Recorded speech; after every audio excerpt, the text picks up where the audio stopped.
Gusto mo ba na ikaw at ikaw lamang ang mamahalin niya habang buhay? Yung sobra siyang mapabaliw sa pagmamahal niya sa iyo, malayo o malapit man kayong dalawa sa isa't isa.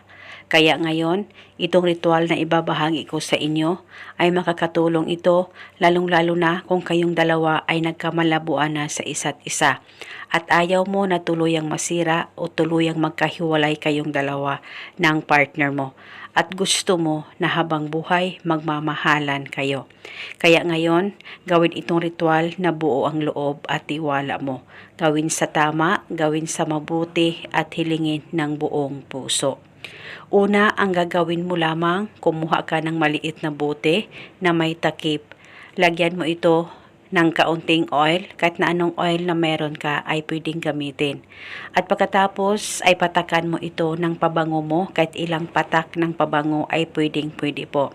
At pagkatapos kumuha ka ng papel at panulat at isulat sa papel ang kanyang tunay na pangalan at apelido ng 7 beses.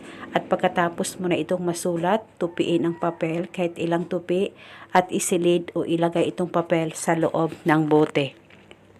At pagkatapos mo nang malagay lahat, ay hawakan ang bote, pakaisipin mo ng mabuti ang mahal mo, mag-focus at mag-concentrate ka at ibulong mo ang mga salitang ito.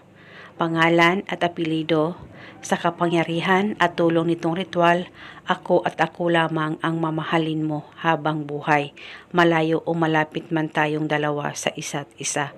Ibulong mo lamang ito ng 7 beses. Pwede ka magdagdag o mag-iba ng hiling kung gusto mo, wala pong problema. At pagkatapos ay pwede mo nang takpan itong ritual at dalhin ito kahit saan ka man magpunta o itago sa safe na walang makakakita at makakaalam. Itago ito pang matagalan dahil isa itong gabay para tuloy-tuloy ang pagmamahalan at magandang relasyon ninyong dalawa ng partner mo. At paniguradong habang buhay magmamahalan kayong dalawa ng partner mo. At eto muna sa ngayon, maraming salamat po sa panonood. May God bless us all.